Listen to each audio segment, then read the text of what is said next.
Esse é o desejo de Deus. Fazermos tudo com ordem, com decência, da forma certa, de uma forma organizada.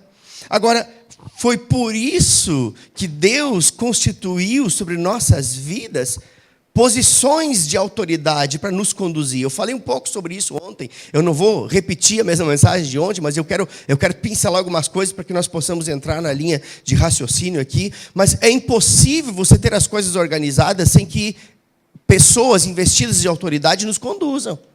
Basta ver que essa cidade tem um prefeito. Se o cabra é bom ou não, eu não sei, não conheço. Mas, pelo menos, ele tem funções, atribuições, que se ele fizer, as coisas vão acontecer de forma organizada. Esta é a proposta pela qual esse cargo existe. Trazendo isso para o contexto da igreja, é a mesma coisa. Existem posições de autoridade que estão sobre os líderes, o casal de pastores, a sua equipe de liderança, os líderes de ministério. Ou seja, estes foram instituídos não apenas para estar em evidência, mas para cooperar, para que as coisas funcionem de forma organizada, da forma certa, de uma forma apropriada. E sabe que dentro do nosso contexto de igreja, é assim que funciona. Deus constituiu pessoas investidas de autoridade. Autoridade significa poder delegado para reger, para governar, para nos instruir, para nos direcionar. E nós precisamos considerar isso, porque esta é a forma que Deus estabeleceu para que as coisas, de fato, ficassem organizadas. Não sei se você já ouviu aquele velho ditado que diz o seguinte: cachorro com 2 donos morre de fome. Quem já ouviu isso? Mas a igreja não tem 2 donos, ela tem um dono. Sabe quem é o dono? Jesus Cristo. O pastor Ricardo não é o dono da igreja, não. O dia que ele se assenhorar da igreja, isso não vai acontecer. Rapaz, eu rapo ele fora daqui na hora. Mas eu sei que ele não é assim. O coração é certo. Esta igreja tem um dono, e o dono é Jesus Cristo. Jesus é o dono dessa igreja. Ele é o cabeça da igreja. Ele é o sumo pastor e bispo das nossas almas. E é a ele que nós nos submetemos. Nós não exaltamos o título de um homem, de uma pessoa. É claro que nós reconhecemos a autoridade, mas nós exaltamos a pessoa de Jesus. E estamos abaixo das suas instruções. E abaixo de Jesus, nesta igreja, tem um pastor. Amém? Abra sua Bíblia. Romanos capítulo 13.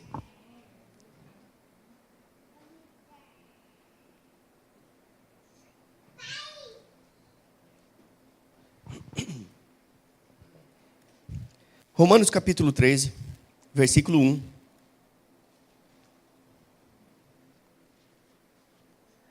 Nós precisamos ser mais parecidos com Jesus, queridos. Aleluia.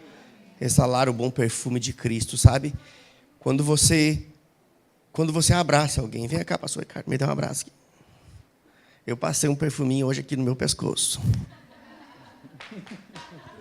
Aleluia! Sabe o que ficou aqui, o cheiro? A gente ficou tão perto, que quando a gente se abraçou, misturou o cheiro. Amém. Ele ficou com o meu cheiro. Quando nós estamos tão próximos de Jesus, nós começamos a exalar o bom perfume de Cristo. Obrigado, querido. É isso que Deus espera de nós. Que nós vivamos numa comunhão tão plena, tão próxima, tão íntima com o Senhor. Que por onde nós andemos, nós exalemos o bom perfume de Cristo. Mas para que isso aconteça, nós precisamos andar nos seus princípios. Você abriu Romanos capítulo 13? Diz assim: toda a alma, versículo 1, desculpa, Romanos 13, 1. Toda alma quer dizer todos, é sem exceção. Toda alma esteja sujeita às autoridades superiores, porque não há autoridade que não venha de Deus, e as que existem foram ordenadas por Deus. Olha que interessante. Esse texto está nos instruindo a que todos nós estejamos abaixo de, ou sujeitos a autoridades essas que foram constituídas por Deus, ordenadas por Deus. E eu estou entrando nesse assunto de novo, estou me detendo um pouco mais nesse assunto de novo, pelo simples fato de que é impossível servir na igreja de forma agradável a Deus, sem viver dentro desse princípio que Deus estabeleceu. Não tem como. Se nós queremos servir de forma agradável a Deus, isso só é possível vivendo dentro do princípio que o próprio Deus estabeleceu. Não tem como servir na igreja por meio de quebra de princípios. Nós podemos fazer muitas coisas na igreja, mas servir como Jesus serviu somente dentro de princípios que Ele mesmo estabeleceu. E Ele estabeleceu desta forma. Então, queridos, olha só. Deus, Ele espera que tanto os líderes da igreja, como também todos os demais membros da igreja, sejam achados fiéis nesse princípio. Deus espera nos encontrar num ambiente de fidelidade. Deus tem essa expectativa a nosso respeito. Deus está em busca de homens fiéis. Sabe qual é o grande problema da igreja hoje? É a infidelidade. Porque muitas vezes eu não estou contente porque o gasofilácio está no canto do púlpito da igreja. Rapaz, eu não gostei não. Aí não é o lugar dele, tem que ser lá. Aí não fica ali, pastor, não gostei. Mas aqui é o lugar, não gostei. Aqui é meu lugar. Então eu vou para outra igreja.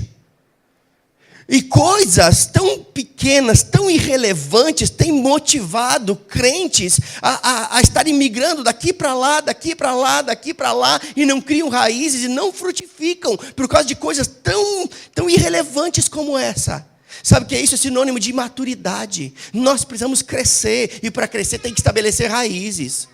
Esse é o seu tempo, é o tempo de você fincar suas raízes numa terra fértil, porque colocar raiz em terra seca também não frutifica não. Acho que você entendeu o que eu quis dizer. Estabeleça raiz num lugar onde tem nutrientes, onde você é nutrido com a palavra da fé, e então você vai frutificar. Mas não ceda a essas coisinhas, a esses mimimi. Eu não gostei, a música está muito alta, está muito baixa, estão gritando muito, está demorando demais. Ei, todas essas coisas são estratégias de Satanás para te tirar o foco daquilo que Deus tem para a sua vida. Amém, queridos? Deus, Ele deseja que nós sejamos encontrados nessa condição. Uma condição de fidelidade para com Ele. Abra sua Bíblia aí. 1 Coríntios capítulo 4.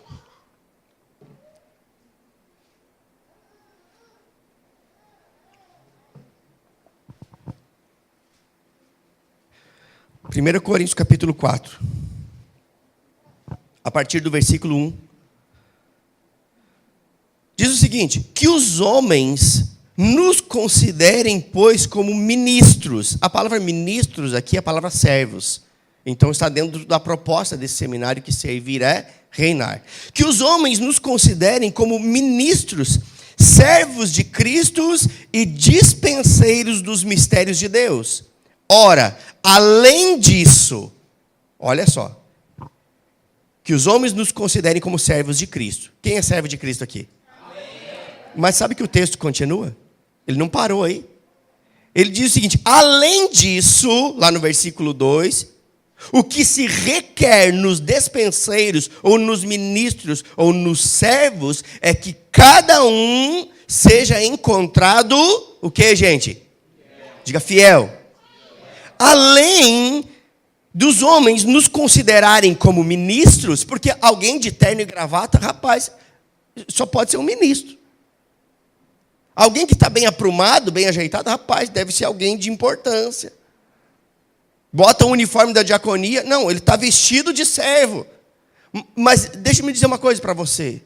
O que nos faz ser servos genuinamente agradáveis a Deus não é a roupa que nós vestimos. Não é a nossa paz do Senhor, irmão. Não é a nossa linguagem gospel.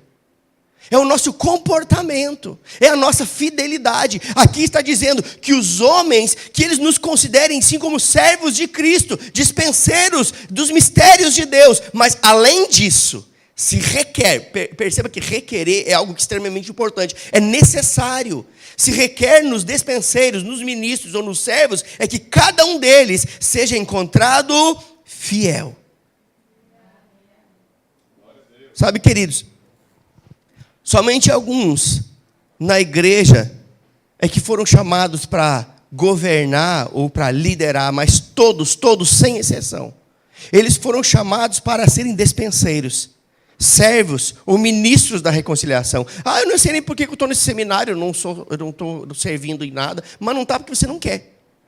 Porque se quiser, tem serviço para você. Amém? Pense num lugar. Eu não quero ser partidarista aqui.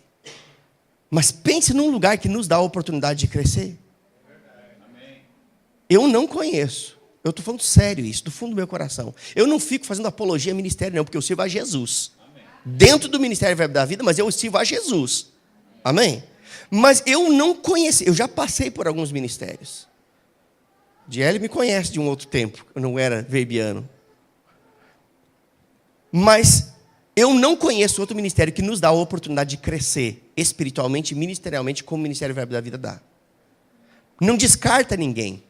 Extrai o melhor do potencial das pessoas. Só não serve quem não quer. Mas para servir tem que ter um coração ensinável. Tem que ter um coração certo. Tem que esperar o tempo certo. Tem que esperar o próprio Deus exaltar. Porque Deus exalta quem se humilha. Nós aprendemos sobre isso ontem. Amém, queridos? Então, todos nós, sem exceção, fomos chamados para sermos servos e ministros da reconciliação. Então, todos nós nos encaixamos dentro da expectativa de Deus. Deus tem uma expectativa de nos encontrar no ambiente de fidelidade, com um coração fiel. A palavra fiel aqui, quando nós pegamos essa palavra do grego, vamos estudar ela, a definição dela significa confiável. Alguém que é confiável. A minha pergunta é, você é alguém confiável? Não precisa me responder. Eu quero que você faça uma autoavaliação. Alguém fiel é alguém confiável, é alguém que inspira confiança, alguém que é verdadeiro e comprometido. Essas são todas as definições da palavra fiel. Deus deseja nos encontrar nesta condição. Alguém que seja confiável, alguém que inspire confiança em outros, alguém que seja genuinamente verdadeiro e comprometido. Agora veja que a expectativa de nos encontrar nesta condição não está apenas no seu pastor. Deus tem essa expectativa. Nós, como líderes constituídos por Deus, como bem lemos aqui em Romanos 13:1, temos expectativa de que aqueles que estão conosco, associados conosco, disponíveis para o serviço, eles sejam fiéis, verdadeiros, confiáveis. Nós temos essa expectativa. Pastor Ricardo tem essa expectativa. Pastor Juliano tem essa expectativa daqueles que estão associados com ele. Mas a maior expectativa de nos encontrar nessa condição está em Deus. Esse texto diz isso. Deus espera nos encontrar nesta condição. É claro, queridos, que existe uma graça, existe uma unção que nos capacita a viver dentro dessa realidade. E nós precisamos contar com a graça de Deus. Não, mas eu não consigo. Você consegue. Tem graça para isso. Ah, mas é muito difícil eu permanecer nesse ambiente de fidelidade. Se é difícil para você, que às vezes é apenas estar servido num departamento, imagine para o seu pastor que lida com pessoas diferentes todos os dias. Porque as pessoas são diferentes, personalidades são diferentes, estilos são diferentes, mas um único homem estabelecido por Deus tem que lidar com todas essas pessoas com maestria. E muitas vezes a vontade de um líder é chutar o balde. Pastor, tem vontade de chutar o balde? Tem vontade de chutar o balde, o pau da barraca e tudo esse negócio tudo aí. Eu tenho. E olha que eu sirvo numa igreja excelente, eu sei que o pastor Ricardo também serve. Mas às vezes dá vontade de chutar o pau da barraca. Mas existe uma graça sobre a nossa vida, para permanecermos fiéis à visão de Deus. Existe uma graça sobre a sua vida, para permanecer fiel à visão de Deus confiada a seu líder. Uma coisa está diretamente ligada com a outra. Amém, queridos? Então, a igreja, ela precisa reconhecer, ela precisa honrar essa unção que opera na vida da sua liderança. Uma igreja que não reconhece a unção, uma igreja que não reconhece, sabe, o mover de Deus que atua por meio da sua liderança, é uma igreja doente, é uma igreja atrofiada, é uma igreja que não consegue inspirar a outros, é uma igreja que não cumpre o propósito pela qual ela existe, porque uma igreja, ela precisa, quando eu digo igreja, eu falo de nós somos a igreja na coletividade. Amém? Mas uma igreja, ela precisa honrar, ela precisa reconhecer a unção que opera no seu líder. Agora, não só no seu líder, uma igreja precisa honrar a unção que opera na sua equipe de liderança, porque ele não pastoreia sozinho. pastor algum consegue conduzir uma igreja sozinho. Ele necessariamente vai precisar de uma equipe de liderança, onde estes sejam investidos de um grau de autoridade para ajudá-lo na condução das coisas. E a igreja como um todo precisa reconhecer a unção que está sobre o líder, mas também sobre sua equipe de liderança, e honrar e respeitar essa unção. O grande problema de rachas e divisões é falta de respeito e honra com a unção. É porque eles olham para a pessoa e esquecem que tem uma unção operando sobre a vida dela. E quando nós honramos a unção, nós honramos a Deus, porque a unção vem de Deus. Abra sua Bíblia em 1 Tessalonicenses, capítulo 5.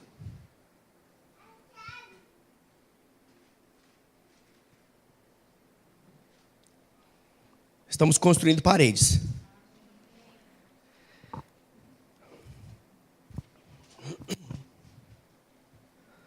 1 Tessalonicenses capítulo 5, versículo 12 e 13. Você abriu comigo? 1 Tessalonicenses capítulo 5, versículo 12 e 13. Perceba que esse texto aqui foi escrito para irmãos crentes, para a igreja do Senhor.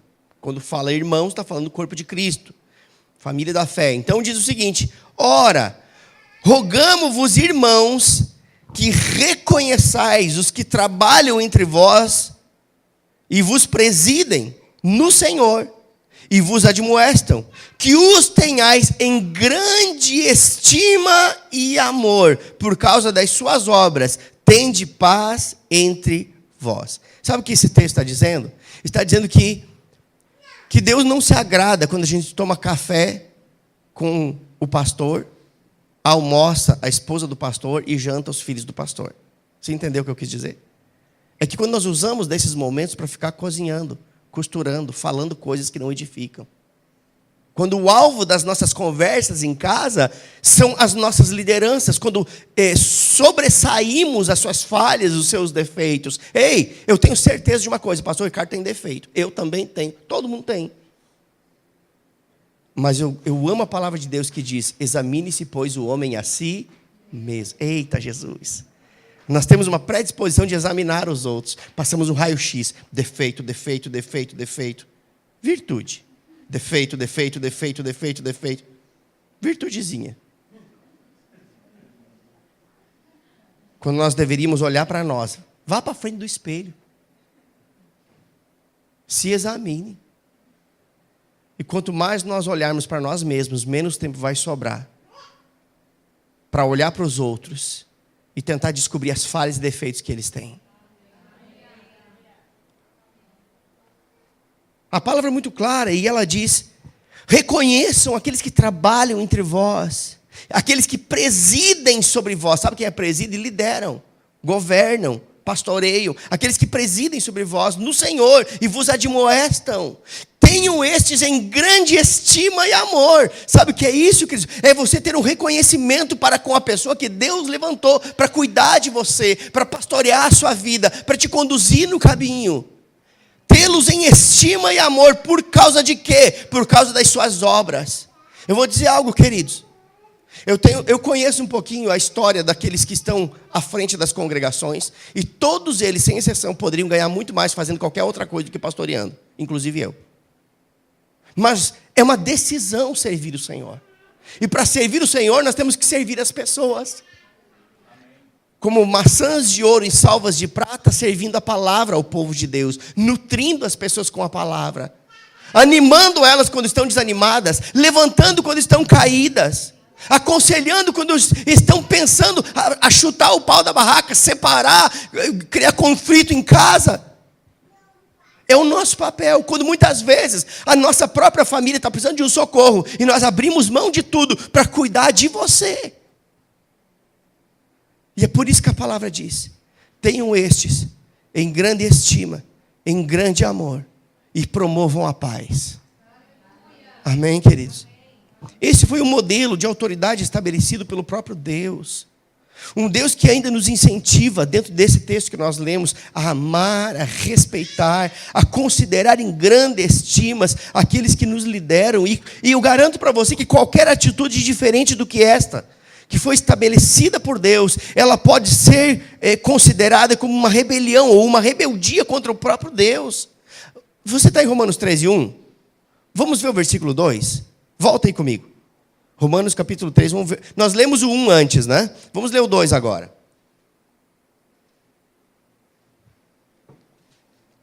Sabe, queridos, muitas vezes nós nos achamos lutando contra Deus, porque estamos nos resistindo a pessoas que Deus levantou para nos liderar. Romanos 13:2. Que nós não sejamos encontrados nessa situação, em nome de Jesus. Romanos 13:2. Você abriu comigo? Diz assim: por isso, quem resiste à autoridade, resiste à ordenação de Deus. Gente, olha que texto maravilhoso é esse. Quem resiste à autoridade não está apenas resistindo à pessoa, mas está resistindo à própria pessoa que Deus ordenou. O texto continua e diz: e os que resistem trarão sobre si mesmo condenação. Olha que texto, sabe, que traz uma exortação, uma admoestação, um alerta para as nossas vidas. Porque nós muitas vezes temos a predisposição a resistir. Nós temos uma predisposição natural a resistir. Mas eu quero lembrar que nós não somos seres naturais, somos seres espirituais. Amém, queridos? Temos a predisposição de resistir, até mesmo porque muitas vezes alguns cacuetes, alguns jeitos não nos agradam. E então nós resistimos. Alguns jeitos de ser não são exatamente como nós esperávamos e gostaríamos que fossem, mas cada um tem o seu estilo e o seu jeito. Mas a Bíblia é muito clara e diz que quando nós resistimos à autoridade, estamos resistindo à ordenação, à pessoa que Deus ordenou, e nós é que estamos trazendo condenação sobre nossas vidas. Não é Deus, não é alguém que te amaldiçoou, é você que está abrindo a porta para que o temporal entre na sua casa. Eu sei que isso não está acontecendo com você. O que eu estou falando aqui é vacina. E vacina é melhor que remédio. Vacina é preventiva, remédio vem para curar quando já está doente. Então nós não podemos resistir a pessoas que Deus ordenou para nos governar, para nos liderar, para nos conduzir, porque se fizermos isso, a Bíblia diz que nós estamos resistindo à ordenação de Deus e abrindo a janela para que temporal alcance a nossa casa, a nossa vida, os nossos negócios, porque o texto é muito claro: trarão sobre si mesmos condenação. Não é Deus que vai colocar, é muitas vezes nós que abrimos. Abrir a janela é uma decisão nossa, ela abre de dentro para fora, não é de fora para dentro. Você entendeu isso? Só pode abrir a janela quem é o dono da casa. Amém, queridos? Agora, é claro que cada igreja tem uma visão. Cada igreja tem algo da parte de Deus a ser desenvolvido. E uma visão, ela não se cumpre sozinho. Uma visão, ela se cumpre com a união de todos os membros daquele corpo local. Olha só, não se distraia, fica preso aqui que eu quero falar algo muito importante para você. Olha só, essa igreja, ela tem uma visão local. Eu nem vou pedir para você, para que você não fique envergonhado, mas se eu fosse perguntar para alguns aqui, você pode me dizer qual é a visão da igreja local? Talvez pouquíssimos poderiam dizer. Mas eu sei que essa igreja tem uma visão. Ela tem não apenas uma visão de crescimento, mas eu sei que ela tem uma visão. Talvez daqui a alguns dias eu não vou mais estar pregando aqui nesse lugar, eu vou estar pregando lá. Talvez daqui a alguns dias eu não venha aqui apenas para dar um seminário, eu venho para dar uma aula inteira do Rema. Existe uma visão. E aonde tem uma visão, é necessário que hajam pessoas comprometidas para fazê-la se cumprir. Porque muitas vezes esperamos em Deus. Quando Deus tu vai fazer? E o Senhor fica dizendo: quando, filho, você vai se mover? Porque somos cooperadores de Deus, a Bíblia diz. Cooperadores de Deus, trabalhamos com Deus, servos de Deus. Os operários de Deus não estão no céu, estão na terra. Nós somos os operários de Deus. Nós somos os responsáveis para que a visão de Deus se cumpra nessa terra. Mas uma visão não se cumpre sozinho. A visão está com o pastor Ricardo. Mas ele sozinho não vai conseguir. É necessário que haja uma união de todos os membros do corpo local. E o próprio Deus, ele reconheceu que não há impossíveis para um povo que anda unido. Abra comigo a sua Bíblia em Gênesis capítulo 11. Nós vamos ler um texto muito interessante. É claro que aqui as motivações eram erradas, mas o princípio estava certo e funcionou.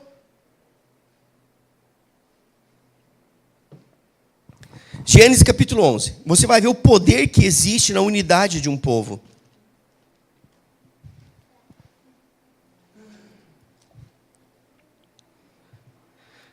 Gênesis capítulo 11, a partir do versículo 1, nós vamos ler do 1 ao 9.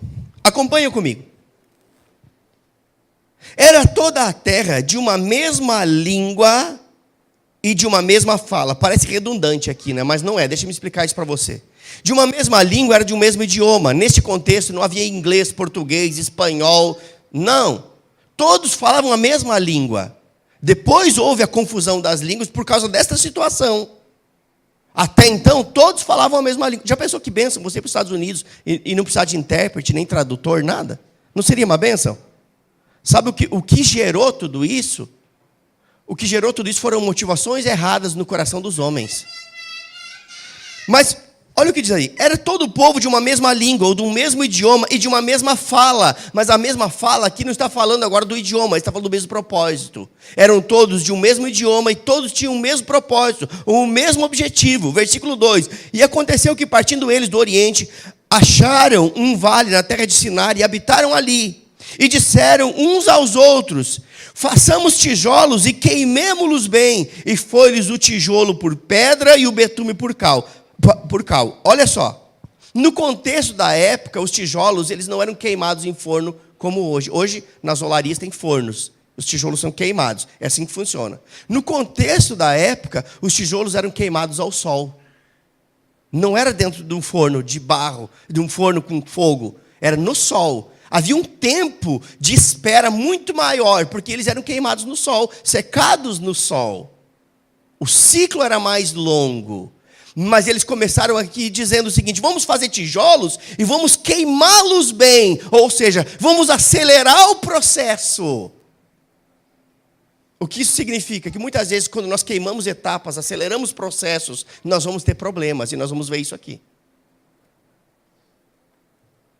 Versículo 4. E disseram: edifiquemos nós uma cidade, uma torre, cujo cume toque os céus, e façamo-nos um nome, para que não sejamos espalhados sobre a face da terra. Esse povo eram os descendentes de Noé. E eles disseram: ei, vamos construir uma cidade, vamos construir uma torre, cuja torre seja tão alta que toque os céus, e vamos construir um nome para nós. Porque naquela época, no contexto da época, quanto maior era a estrutura da cidade e a altura das torres, mais representava o poderio de um povo. Então eles disseram: ei, vamos fazer algo tão imponente que o nosso nome vai se tornar conhecido.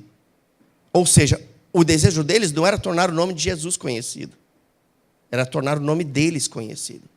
E nós vemos isso em algumas igrejas por aí, infelizmente, onde Jesus deixou de ser o alvo, deixou de ser aquele que deve ser reconhecido, e o que passou a ser reconhecido é o nome do ministério, é o nome do líder do ministério, e não mais Jesus. Façamos-nos um nome, para que não sejamos espalhados sobre a face da terra. Isso está contrário à direção que Deus havia dado: crescer e multiplicar e encher a terra. Eles não queriam mais encher a terra, estavam andando em contradição à vontade de Deus. Versículo 5.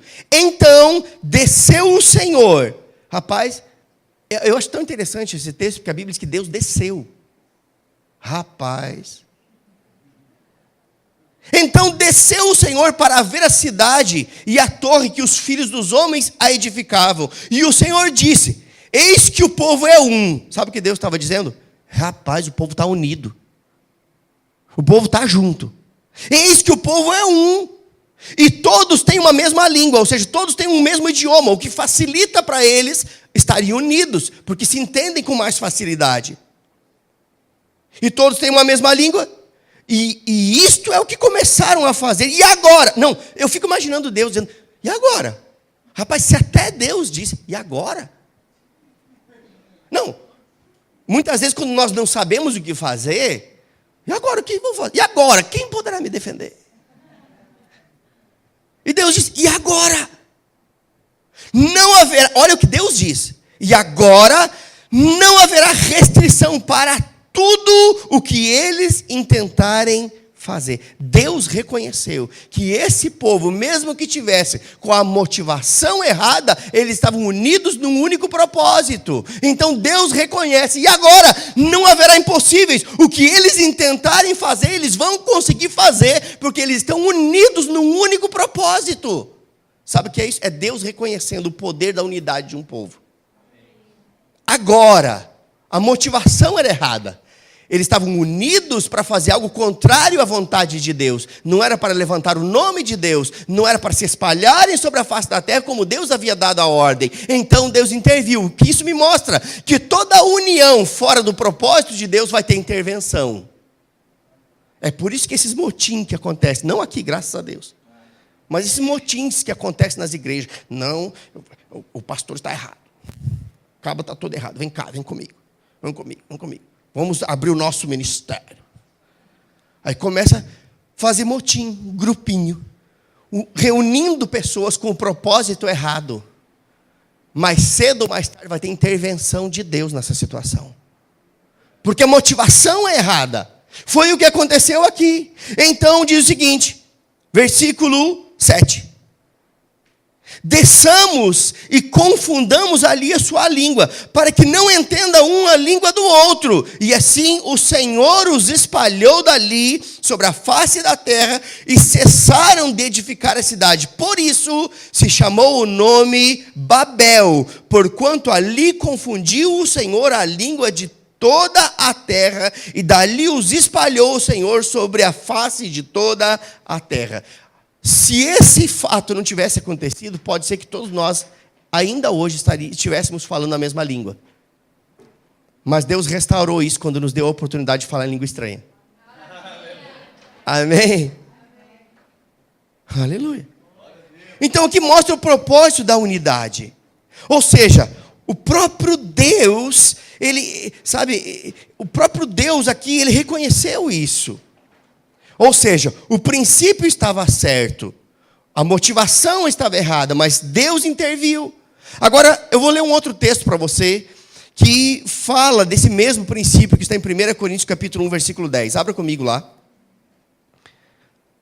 1 Coríntios 1, 10.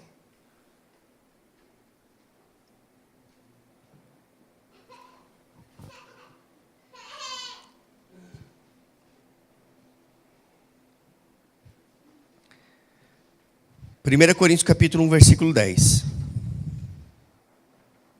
Diz o seguinte, presta atenção, não se distraia. Diz assim: rogo-vos, irmãos, pelo nome do nosso Senhor Jesus Cristo, que faleis todos a mesma coisa. Ou seja, o que é falar a mesma coisa? É ter uma única visão. É você estar associado com uma visão, falando as mesmas coisas. E que não haja entre vós divisões. A palavra divisão aqui fala de uma tendência de fazer separado. Fala de um espírito de independência. Que não haja entre vós a tendência de fazer as coisas separadas. Que não haja entre vós a tendência desse espírito de independência. Antes, sejais inteiramente unidos. O desejo de Deus é que nós andemos em unidade. Na mesma disposição mental, ou seja, pensando as mesmas coisas, e no mesmo parecer, ou seja, dentro da mesma visão, dentro da mesma opinião. Então, queridos, não é novidade para nós que uma visão não se cumpre sozinho. Nós lemos 2 textos aqui que falam do poder da unidade. Gênesis capítulo 11 falou sobre o poder disponível na unidade. 1 Coríntios 1,10 falou exatamente que o desejo de Deus é que nós andemos unidos, mas andemos unidos com um propósito que agrada ao Senhor, não contrário à vontade do Senhor. Agora, é por isso que é tão importante que um líder que sabe que uma visão não se cumpre sozinho, ele se associe com as pessoas certas. E eu entendo que se vocês estão aqui, vocês são as pessoas certas. Amém. Ou pelo menos deveriam ser. Amém? Se vocês decidiram sair da sua casa no domingo de manhã, que podia estar em casa, tomando mate, tranquilo, de perna levantada, e decidiu estar aqui, aprendendo a ser mais parecido com Jesus, é porque provavelmente você é a pessoa certa para estar associada a essa visão e fazer ela se cumprir. Amém? Aleluia. Agora, dentro de uma perspectiva bíblica, eu dei a minha perspectiva aqui, né? A minha visão acerca de vocês. Mas dentro de uma perspectiva bíblica, quem são as pessoas certas? Abra comigo a sua Bíblia. Na verdade, não abra não. Vamos acelerar o processo aqui. Vou só citar o versículo para vocês. Lá em Mateus 12:30, Jesus diz algo bem interessante. Ele diz o seguinte, que quem não é a favor é contra, e quem não ajunta, espalha. Jesus disse isso. Sabe quem disse isso? Jesus. Ele era o cara. E ele disse isso. Quem não é a favor é contra, e quem não ajunta, espalha. É interessante que não existe meio termo. Ou você é a favor, ou você é contra. Ou você ajunta, ou você espalha. Não, eu sou neutro, eu não ajunto, mas também não espalho. Você está enganado, querido. Ou você ajunta, ou você espalha. Não, eu vou na igreja só de vez em quando, então eu não faço diferença nenhuma. Eu não ajunto nem espalho. Eu estou assim, sabe como é que é? Estou daquele jeito. Mas vou dizer uma coisa, só o fato de você vir de vez em quando já passa uma mensagem errada. E está ajudando a espalhar. Você está entendendo o que eu estou querendo dizer? Quem não ajunta, espalha. Quem não é a favor, é contra. Não, mas eu não sou contra Deus. Mas se os seus filhos veem que você é fraco, você está afastando seus filhos de Deus, logo você é contra Deus. Você está entendendo a seriedade que é isso? Rapaz, foi na veia, sem anestesia.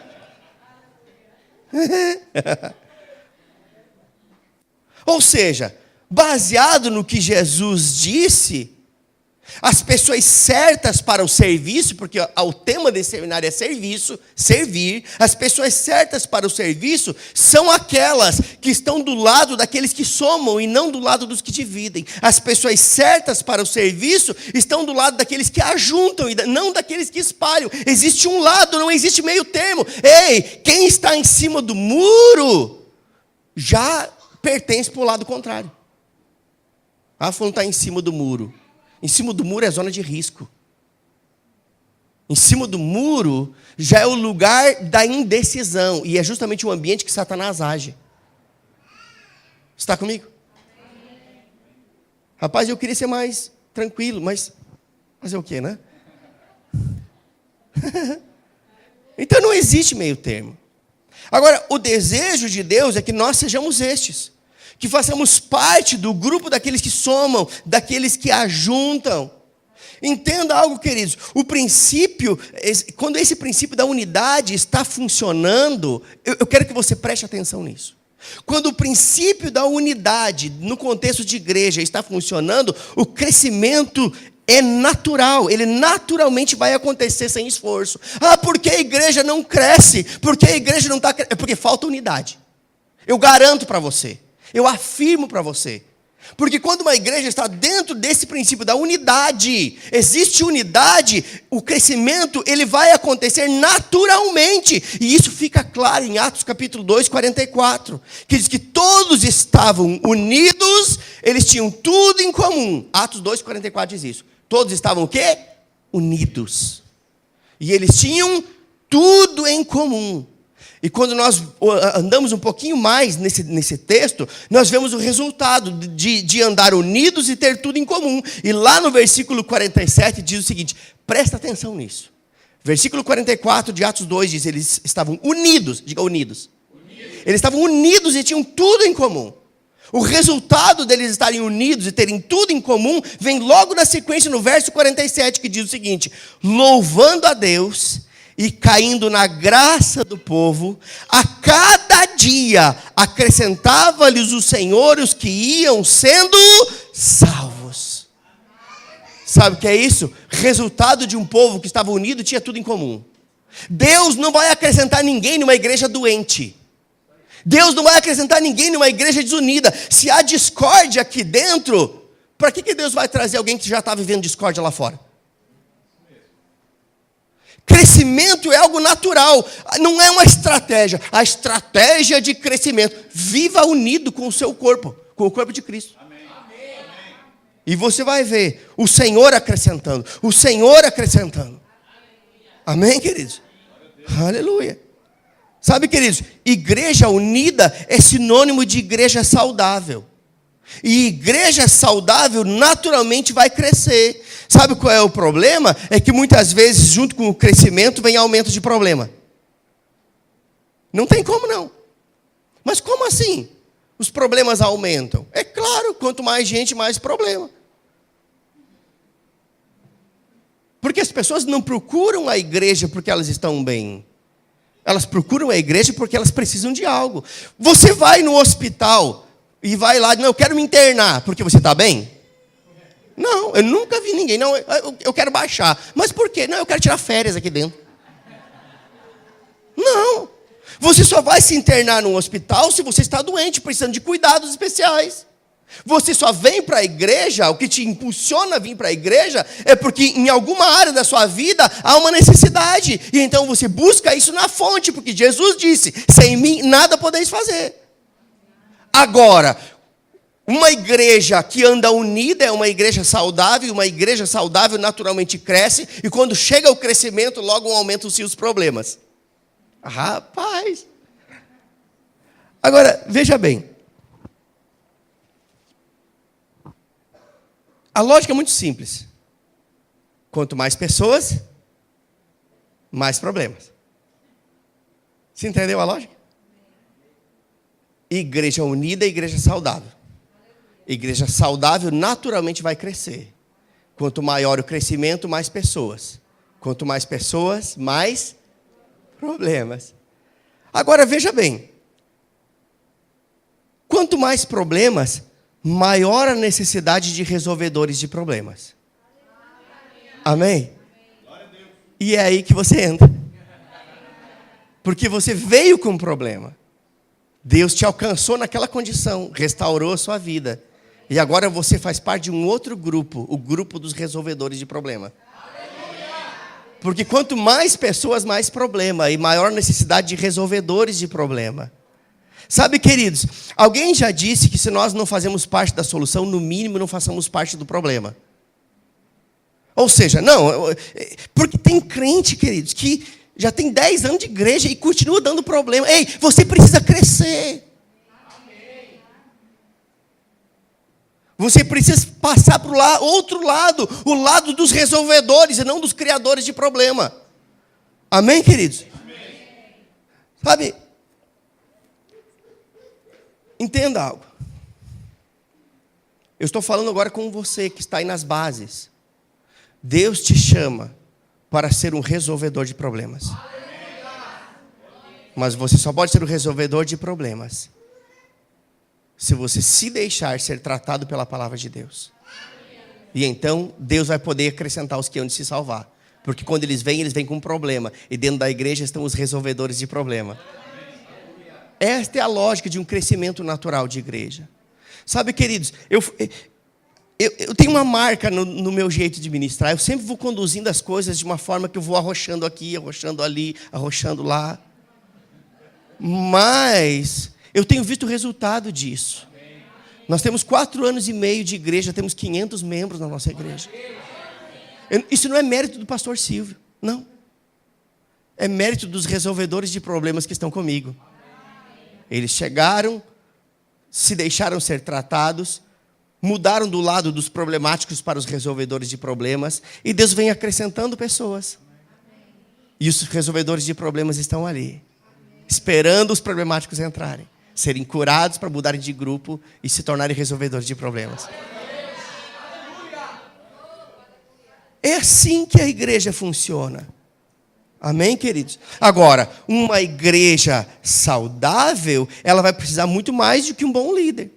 Ela precisa de uma boa equipe de serviço, uma boa equipe de resolvedores de problemas, porque o poder para realizar não está com o pastor, está com o corpo todo. Amém. O pastor tem a visão, mas o poder para realizar está com o corpo todo, porque um único resolvedor de problema não resolveria o problema de todos.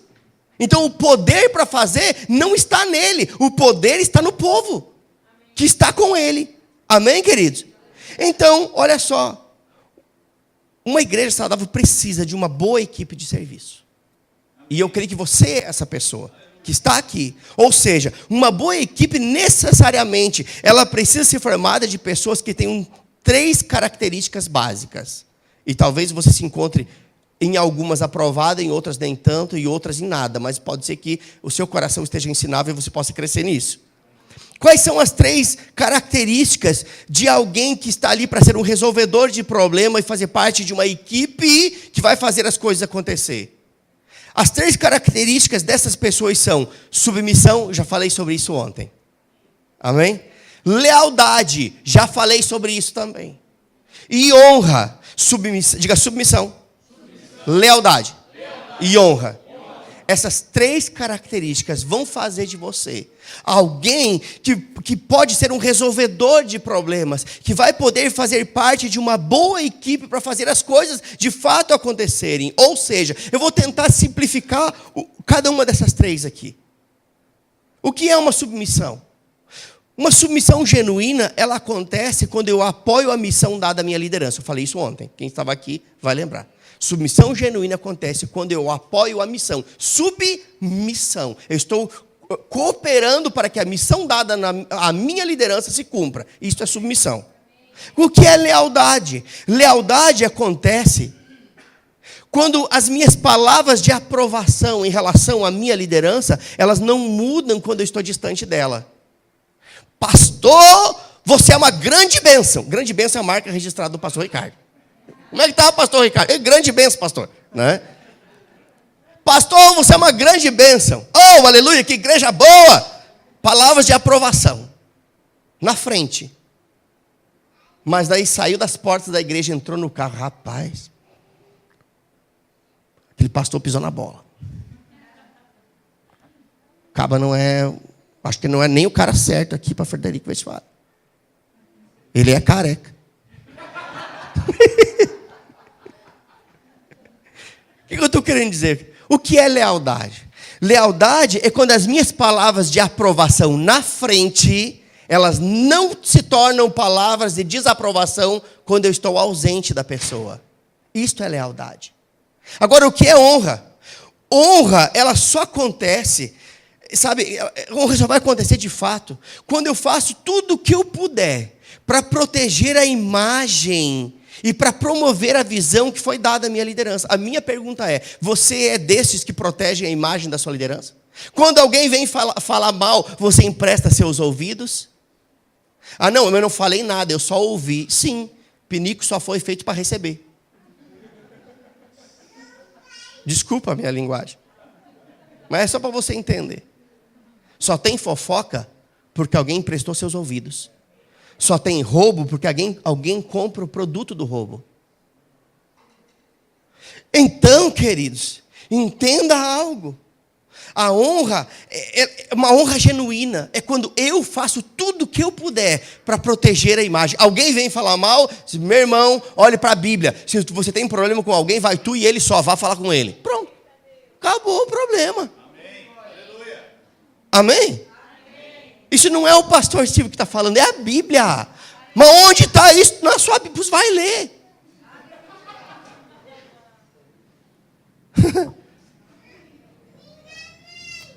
Sabe, eu sei que talvez não seja exatamente aquilo que você esperava ouvir nessa manhã. Mas não estou nem aí. Se a gente quer crescer, queridos, como servos, porque a proposta desse seminário é serviço. Se queremos crescer como servos, nós precisamos de uma liderança que nos apoie dizendo aquilo que nós precisamos ouvir e não aquilo que nós queremos ouvir. Amém? Então, uma equipe que pensa e que age como sua liderança, ela vai fazer com que as demais pessoas se sintam seguras e queiram retornar. Sabe, queridos, quando nós, como equipe na igreja, estamos funcionando bem, temos uma equipe coesa, unida, uma pessoa que entra, ela percebe a diferença. Ela se sente segura. Olha só. É como, por exemplo, a forma com que o pastor Silvio fala lá em Caxias do Sul, é a forma com que cada pastor auxiliar meu fala, é a forma com que cada líder de departamento fala, e isso vai mostrar para quem chega na igreja que nós estamos unidos, e esta unidade vai transmitir segurança para eles, e eles desejarão voltar, porque o ambiente é um ambiente de segurança. Insegurança tem lá fora. Quem vem para a igreja quer segurança. E segurança é resultado de um povo que anda unido. Amém, queridos? Por isso tem algo que depende de nós. Nós precisamos ser esse povo. Um povo fiel, um povo dedicado, um povo que se deixa ser treinado. E sabe, queridos, todo aquele que trabalha na igreja, ele necessita de uma unção operando na sua vida. E a unção é resultado de uma vida de consagração, de busca, de intimidade com o Senhor. Basta ver lá em Atos capítulo 6, quando ali acontece a eleição dos primeiros diáconos da igreja. Sabe quais eram os requisitos para os diáconos serem escolhidos? Hoje, o requisito, em alguns lugares, para eleger um diácono é o tamanho do dízimo que ele dá. Porque não quer perder o dízimo do irmão, aí dá um cargo para ele ficar dentro da igreja. Mas aqui no Verbo da Vida não é assim, não. Você pode ser rico, pobre, branco, preto, gordo, magro, alto, baixo. Não importa isso aí. O requisito para você ser escolhido para estar numa função como essa, um importante negócio, como diz a palavra de Deus, é que você seja um homem cheio de fé, de boa reputação. Sabe o que é boa reputação? É as pessoas de fora não olharem para você como um negador de conta. Boa reputação lá fora e aqui dentro. Para não escandalizar ninguém. E mais, diz, e cheio do Espírito Santo. Um servo na igreja, ele precisa ser cheio do Espírito, cheio do Espírito. Tem que ter uma vida de oração em línguas, se manter cheio, sensível, porque ele vai precisar da sensibilidade para servir. Quando ele vê alguém sentado e o Espírito Santo falar algo, vai dar um abraço no fulano. Ele não esteja duro que nem uma pedra, que não ouça a voz do Espírito. E vai lá e dá um abraço. Sabe o que é isso? Serviço. O que aquela pessoa precisava não era uma palavra, era um abraço. E um servo na igreja, ele tem que ter essa sensibilidade para ir lá e ser um instrumento de Deus na vida daquela pessoa. Amém, queridos? Aleluia. Todos nós temos uma parte no corpo de Cristo. A Bíblia é muito clara em Efésios quando diz que todos nós temos uma parte nisso. Eu já estou encerrando, mas abre comigo esse texto aí. Temos uma parcela de responsabilidade.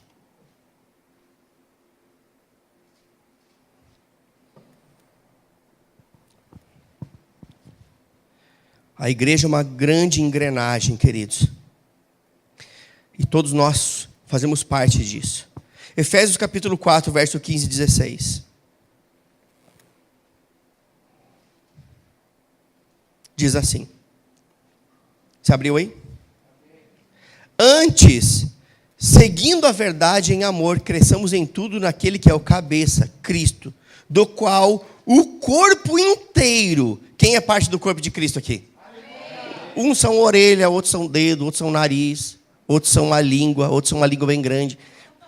Mas todos somos uma parte no corpo de Cristo. E aqui está dizendo, do qual todo o corpo inteiro, bem ajustado. Sabe o que é bem ajustado? Unido. De novo falando sobre unidade. O corpo inteiro bem ajustado e ligado. De novo reforçando acerca da unidade. Pelo auxílio de todas as juntas, segundo a justa operação de cada parte, efetua o seu crescimento. Crescimento é resultado de um corpo que anda unido, junto, para a edificação de si mesmo em amor. Ou seja, todos nós temos uma parcela nesta grande engrenagem chamada Igreja do Senhor. Uma responsabilidade que cabe a nós para que esse corpo funcione de fato. Amém, queridos? Então, entenda algo. Para você ser um bom servo, um bom ministro, você vai necessariamente precisar andar em obediência, em fidelidade e manter-se com o coração ensinável. E então essa atitude vai dar a Deus a oportunidade de colocar você no centro da vontade dEle. Lá em Mateus 25, 23 diz o seguinte: muito bem, servo bom e fiel. Sobre o pouco foste fiel, sobre o muito te colocarei. Muitos usam esse versículo para falar de dinheiro, mas aqui fala de qualquer coisa. A sua fidelidade no diaconato talvez te dê a oportunidade de um dia você estar aqui se empregando. Amém. Porque se você for fiel no pouco, sobre o muito você vai ser colocado. E servir na igreja é uma excelente oportunidade para provar a nossa fidelidade para com o Senhor. Sabe por quê? Porque a maioria das tarefas elas são feitas nos bastidores quando ninguém vê. Que oportunidade de você provar a sua fidelidade para com o Senhor. Você está lá limpando o banheiro, tirando o papel higiênico cocosado de lá. Ninguém está vendo. Ninguém chegou na igreja, está só você. e a cestinha de lixo, e você tirando. Mas Deus está te vendo. Você está provando a sua fidelidade para com o Senhor. Porque não tem bastidores, ninguém... Meu querido, que bênção, você tirou o papel higiênico do banheiro, que lindo. Não, ninguém faz isso. Ninguém nem sabe quem tirou. Mas Deus sabe. E para finalizar, abra aí comigo em Hebreus capítulo 6. Deus está vendo e nele nenhum trabalho é vão. Aleluia. Hebreus capítulo 6, versículo 10. E você vai entender que Deus, Ele não é injusto. Deus, Ele está vendo cada atitude sua, principalmente as motivações do seu coração. Hebreus capítulo 6, versículo 10. Diz assim: porque Deus... Vou esperar você abrir. O último texto que nós vamos ler, todos abriram? Diz o seguinte, Hebreus 6, 10. Porque Deus não é injusto para se esquecer da vossa obra e do amor que para com o seu nome mostrastes, porquanto servistes aos santos e ainda servis. E sabe o que esse texto está dizendo? Que nós demonstramos o nosso amor a Deus enquanto servimos as pessoas. É isso que esse texto está dizendo. Esse texto está dizendo que através do nosso serviço no corpo de Cristo, nós expressamos não somente o nosso amor a Deus, mas nós revelamos Cristo através das nossas vidas às pessoas.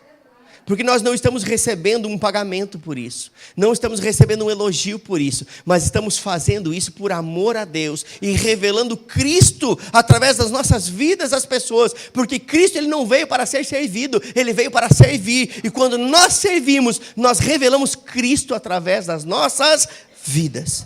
Sabe, queridos, eu quero terminar esse tempo aqui orando com você. E despertando você para pegar junto com a sua liderança. Para que a igreja que você congrega, ela se torne o lugar mais agradável da face da terra. Nós temos provado dessas coisas. Pessoas que chegam lá e dizem, esse povo é diferente. Eu entrei nesse lugar, não sei o que tem aqui, mas eu fui tão bem acolhido. Eu sinto paz nesse lugar. Aqui é meu lugar. Eu estava testemunhando para o pastor Ricardo hoje de manhã. Esse pastor tem uma família que mudou para outro estado. E disse, não tem verbo da vida lá. Eu até procurei, mas não tem. Eu me disponho a vir uma vez por mês no culto de ceia, mas eu não quero sair dessa igreja. Sabe o que é isso? É uma unção que atrai. É um corpo saudável que não rejeita ninguém. É um ambiente que a pessoa que entra naquele ambiente, ela se sente no melhor lugar da face da terra. E então ela volta. E sabe quem faz parte disso? Eu e você. Uma instituição divina estabelecida por Deus. Fique de pé, nós vamos orar. Pai, eu te dou graças nessa manhã, Senhor. Que privilégio falarmos acerca das coisas do Senhor. Entendemos a forma de servir, Senhor Deus, de uma forma agradável ao Senhor, de uma forma certa, de uma forma organizada, de uma forma inspirada, com a motivação certa, que agrade o Senhor, para que nós possamos nos tornar resolvedores de problemas. Tantas pessoas chegam em nosso meio carregadas de opressão, carregadas de problemas, carregadas de circunstâncias, carregadas de informações erradas, e o Senhor está nos dando o privilégio de sermos um socorro seu na vida dessas pessoas, que nós sejamos estes, que andemos em sensibilidade, que possamos andar de forma inspirada, termos a palavra certa, no tempo certo, uma palavra vindo do teu coração para cada pessoa, e que o ambiente da nossa igreja, Senhor, através do nosso serviço, se torne o melhor ambiente dessa terra, que esta consciência caia no nosso coração, e que nós entendamos, Pai, que igreja não se faz sozinho, que precisa de uma equipe de pessoas fiéis, idôneas, íntegras, comprometidas e que amem aquilo que o Senhor ama, que são pessoas. Em o nome de Jesus, amém e amém. Glória a Deus. Amo vocês. Ei, de noite tem telhado.